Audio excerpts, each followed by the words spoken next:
कुलमान घिसिङ मन्त्री पदबाट राजीनामा दिन सहमत भएका छन्।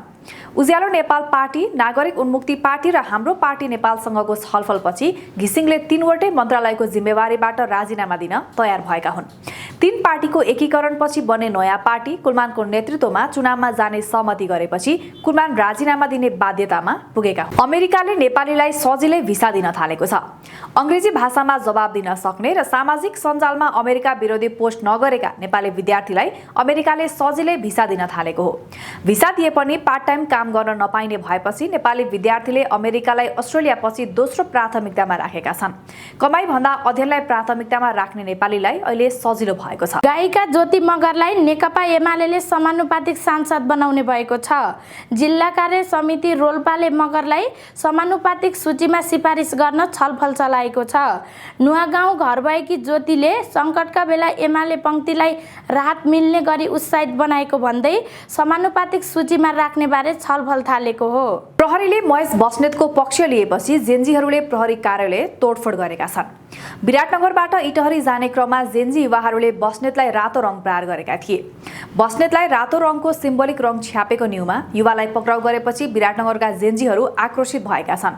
पक्राउ गरेको युवालाई रिहा गर्न माग गर्दै जेन्जीहरूले विराटनगरको प्रहरी कार्यालय निर्वाचन आयोगमा दल दर्ता गरेकै दिन एमाले अध्यक्ष केपी शर्मा ओलीलाई झड्का लागेको छ। एमालेको 11औं महाधिवेशनबाट सर्वसम्मत अध्यक्ष बन्ने ओलीको सपना वरिष्ठ उपाध्यक्ष ईश्वर पोखरेलले चकनाचुर पारिदिएपछि झड्का लागेको।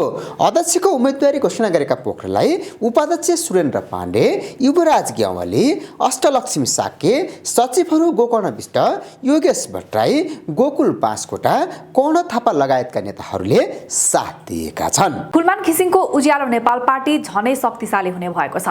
कुलमानको पार्टीमा रञ्जिता श्रेष्ठको नागरिक उन्मुक्ति पार्टी, खगेन्द्र सुनारको हाम्रो पार्टी नेपाल मिसिएर ठूलो पार्टी बन्ने भएको हो। फागुन 21 गते हुने प्रतिनिधि सभा सदस्य निर्वाचनमा वैकल्पिक शक्ति बन्न 3 पार्टी मर्ज हुन लागेका छन्।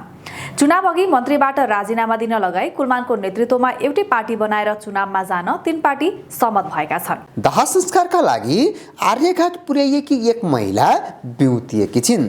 थाइल्यान्डको एक महिलाको शव अन्त्येष्टिका लागि सेतो कफनभित्र पिकअप ट्रकको पछाडि राखेर ल्याइएको थियो। कफन खोल्दा बिस्तारै हात र टाउको हल्लाउन थालेपछि सबैजना चकित परेका थिए। डाक्टरले 2 दिन अघि नै मृत घोषणा गरेकी उनी 500 किलोमिटर टाढाको यात्रा पार गरेर दाह संस्कार गर्न खोज्दा चलमलाएकी थिइन्। प्रधानमन्त्रीका प्रमुख स्वकीय सचिव आदर्श कुमार श्रेष्ठलाई बर्खास्त गर्न माग गर्दै सिंहदरबार छिरेका सुदन गुरुङ मागपत्र खल्तीमा राखेर फर्किएका छन्। श्रेष्ठले श्रीमती र सालीलाई प्रधानमन्त्री सुशीला कार्कीको सचिवालयमा नियुक्त गरेपछि आक्रोशित हुँदै सिंहदरबार छिरेका गुरुङ मागपत्र नबुझाई खल्तीमा राखेर फर्किएका हुन्।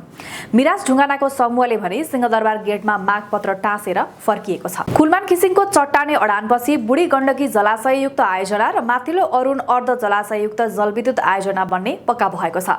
नेताहरूको स्वार्थका कारण रोकिएको 1200 मेगावाटको बुढी गण्डकी र 1063 मेगावाटको अप्पर अरुणको निर्माण प्रक्रिया अगाडि बढेको हो। यी आयोजना नेपाल विद्युत प्राधिकरणको शेयर, बैंक तथा वित्तीय संस्थाको ऋण, पेट्रोलियम पदार्थमा लगाउँदै आएको पूर्वाधार करको रकमले बन्नेछन्। केही समयपछि सर्वसाधारणका लागि साधारण शेयर समेत निष्कासन हुनेछ।